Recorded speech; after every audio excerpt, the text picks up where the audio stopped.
Take our lead. Let's help you make your mark. Our goal is your satisfaction. Let us show you the way. The chronic undercookers among us have it easy.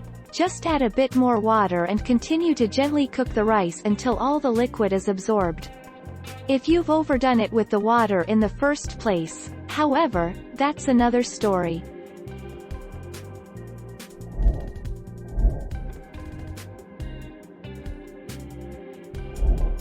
Take our lead.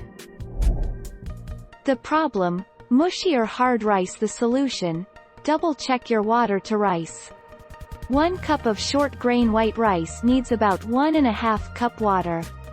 1 cup of long grain white rice needs about 1 3/4 cup of water.